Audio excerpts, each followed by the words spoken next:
ada skema profil murid. Ada skema profil murid. Jadi kalau dia baru mulai diinjili, dia masuk ke tahap, jadi sebenarnya itu ada panahnya ya. Pertama, habis diinjili, orang itu masuk dalam tahap yang namanya petobat baru. Itu biasanya melalui kelompok-kelompok pipa pemahaman atau pekabaran Injil melalui pendalaman Alkitab. Kalau dia sudah betul-betul percaya pada Kristus, biasanya dia dimasukkan dalam tahap berikutnya, itulah murid. Jadi teman-teman, kamu semua adalah dalam kurikulum ini, kita dalam tahap murid. Yang memimpin adalah orang yang disebut pembuat murid. Yang mimpin para pembuat murid namanya pembina pembuat murid. Jadi sebenarnya kalau hal ini berjalan secara teratur, maka kamu tidak hanya jadi murid. Pada waktunya Tuhan panggil kamu memuridkan kembali, kamu jadi pembuat murid. Tetapi mengapa murid jadi paling dasar? Karena kualitas dasarnya itu ada pada kualitas murid. Jadi kalau dia jadi pembuat murid, tetap dia sendiri adalah murid, tapi murid yang kemudian menjadi pembuat murid. Nah, lalu nanti lebih lanjut, kalau dia sudah sampai kepada pembina pembuat murid, dia sendiri adalah murid. Jadi ini tahapan atau skema yang saya pikir kita perlu perhatikan. Kenapa ada di buku acara, saya takut tidak dijelaskan, jadi saya coba jelaskan. Nah, bagaimana penjelasan setiap tahap itu di belakangnya. Kenapa fotonya begitu? Petobat baru ya, gondrong. Enggak, itu asli ya, ribu. Petobat baru, lihat kebutuhannya ini. Makanya kalau kalian ada di sekolah, sekolahmu sudah dilayani dengan baik, ada pelayanan siswa di situ, kakak-kakak dari TPS secara rutin visitasi ke situ, kalian bisa lihat tuh, oh ini ada siswa baru yang masuk. Tahapannya apa? Oh, kita masuk kepada penginjilan kepada mereka. Kalau mereka sudah diinjili, mereka masuk menjadi atau kita sebut sebagai petobat baru. Sama kayak anak kalau baru lahir, maka anak itu, orang tua yang normal pasti pingin banget anaknya bertumbuh, benar gak? Ada gak papa mamamu yang senang kamu gak bertumbuh? Please jangan gede dong dek. Itu papa mama yang obsesinya aneh gitu ya. Orang tua yang normal ingin anaknya bertumbuh. Nah, makanya di tahap kalau anak baru lahir, ini mirip sekali dengan tahap kerohanian kita. Kamu disebut bayi rohani kalau kamu punya kebutuhan. Apa kebutuhannya? Coba lihat. Peneguhan keyakinan keselamatan, dia butuh kasih dan persekutuan, ada pendampingan dalam menghadapi serangan si iblis. Jangan pikir serangan si iblis bentuknya kayak apa ya, termasuk misalnya pornografi. Ini aku punya pergumulan kak, gak bisa nahan nih, gimana nih? Nah, itu kebutuhan-kebutuhan petobat baru yang harus ditolong.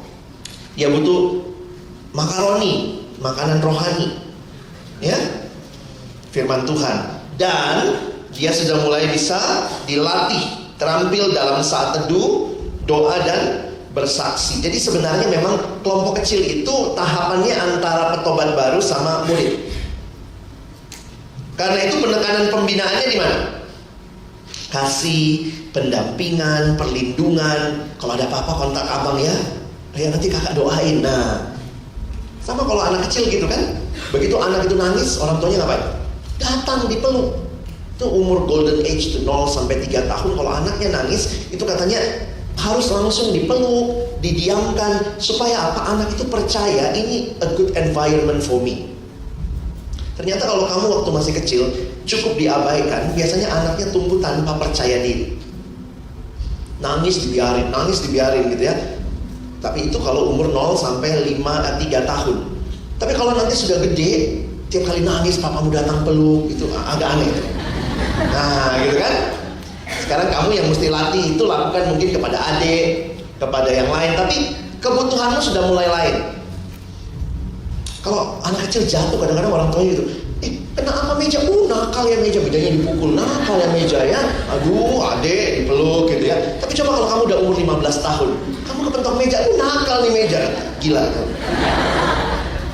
Jadi memang tahap petobat baru ini tahapan di mana orang itu punya kebutuhan kasih, perlindungan. Makanya ini tips ya. Kalian kan rata-rata nanti atau pernah jadi pengurus di sekolah. Kalau anak baru masuk, jadilah kakak kelas yang baik. Jangan kami ini mau terkenal, galak. Apalagi kalau pas anak baru masuk orientasi, kalian jadi kakak-kakak yang gitu. Kayaknya aku seneng dikenal sebagai kakak yang galak. Petobat baru itu butuhnya dikasihi, dilindungi. Saya terkesan dengan persekutuan di sekolah saya, karena saya lihat kakak-kakak saya itu adalah orang-orang yang siap membantu. Saya masih alami ospek SMA. SMA di ospek. Sekarang kayaknya nggak terlalu ya. Zaman saya SMA di ospek. Nah, di luar tuh yang lain teriak-teriak. Kalau kita masuk ruang persekutuan itu kakak-kakak baik banget. Mau minum dek, amin. Tuh, di luar, apa minum-minum? Ya lihat ya, itu kebutuhan-kebutuhannya, namanya anak kecil gitu ya, secara rohani. Tapi mesti bertumbuh. Nah, bertumbuh selanjutnya tahapannya namanya murid. Abang jelasin dulu lah ya, takutnya nanti di belakang kehabisan waktu. Murid ini fokusnya adalah dia udah selamat, dia udah lewati tahap petobat baru, sekarang dia harus belajar mentuhankan Kristus. Karena itu kebutuhannya apa? Dia mulai punya kebutuhan lanjutan. Belajar taat dalam segala hal, mulai belajar keyakinan doktrin dasar iman Kristen, mulai mengerti perspektif rencana Allah. Iya ya, kenapa gue mesti masuk jurusan itu ya? Kenapa nanti kuliah mesti milih jurusan yang ada hubungannya dengan apa yang Tuhan mau ya? Dia bisa mulai connect hidupnya dengan rencana Allah yang lebih luas. Nah, terus kemudian perubahan karakter. Dulu pemarah, sekarang peramah, gitu ya. Wah, asik banget ya. Jangan dulu pemarah, sekarang pembunuh. Itu mah gak berubah. Lalu kemudian tetap butuh komunitas.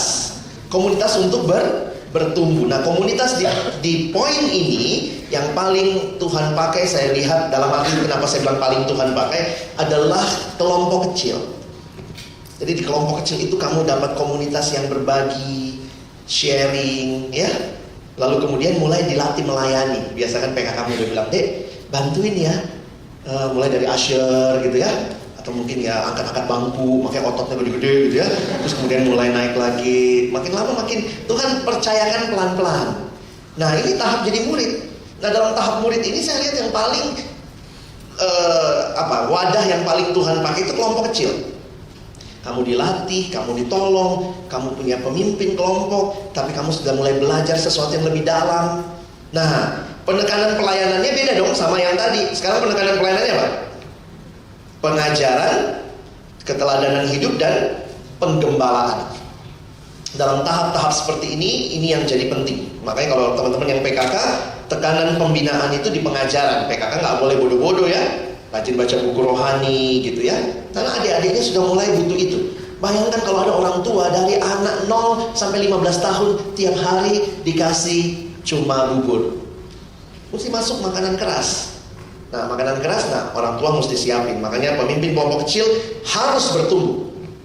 Nggak bisa kita mimpi adik kita bertumbuh, kita sendiri tidak bertumbuh. Itu namanya mimpi.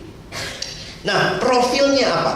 Profil itu begini loh sebenarnya teman-teman ya. Kalau kalian lihat ada istilah profil di situ, itu adalah apa yang mau dicapai di tahap itu. Profilnya apa sih? Contoh, kalau 0 sampai 3 tahun, anaknya diharapkan apa? 0 sampai 3 tahun udah mulai bisa jalan. Kalau 0 sampai 3 tahun umur 3 masih merangkak, something wrong kan? Terus mulai bisa ngomong. Makanya kalau orang tidak bertumbuh dengan baik di usia itu, kita langsung tahu nih ada kelainan. Saya ketemu seorang teman yang anaknya ketika udah usia sekian masih ngomongnya nggak jelas. Kalau minta sesuatu itu gitu, teriak-teriak sekarang gitu ya.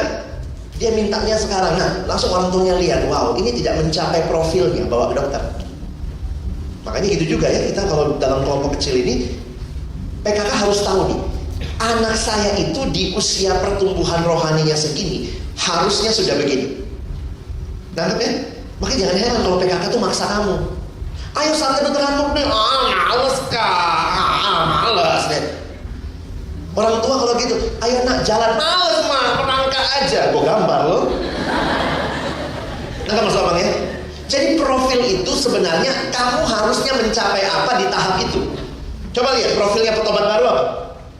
kepastian, keselamatan. Makanya lihat, habis KKR selalu kita bikin sesi kepastian, keselamatan. Pernah ikut follow up KKR siswa nggak? Isinya apa? Sekali selamat, tetap selamat. Diingatkan, waktu KKR siswa kamu angkat tangan, nangis-nangis, imus meleleh. Ingat, dalam Tuhan kamu tetap anak Tuhan. Makanya di retret sekolah-sekolah, kalau pulang dari retret kemudian masuk ke dalam tahap mereka mengerti, oh, keyakinan keselamatan. Makanya kalau kamu jadi pengurus, kamu tahu tuh sesinya apa nih. Orang kalau udah butuh ini, setelahnya apa? Nextnya apa lagi? Miliki kerinduan terhadap firman. Mulai diajarin saat teduh. Mulai punya kerinduan meninggalkan dosa, kerinduan bertumbuh dan bersaksi, dan kasih yang baru kepada Allah dan sesama. Begitu saya bertobat, Tuhan kasih satu kasih yang baru. Saya mulai doakan pertobatan orang tua saya. Itu kayak ada aduh Tuhan, masa saya aja yang nikmati ini, papa saya nggak baca Alkitab, mama saya nggak baca Alkitab. Tuhan, saya rindu mereka mengalami kasih yang baru kepada orang yang lain. Karena itu keterampilannya, kalau lihat di dalam tahap petobat baru, anak itu dilatih mulai bisa bersaksi. Bersaksi itu apa? Cerita. Ceritanya gimana? Sederhana aja. Oke, PKK kadang-kadang, ayo deh sharing. Sharingnya apa? Apa yang kamu dapat dari firman Tuhan minggu lalu? Apa ya? Kamu lagi dilatih untuk menyaksikan apa yang kamu nikmati. Oke? Nah, sekarang masuk ke tahap murid.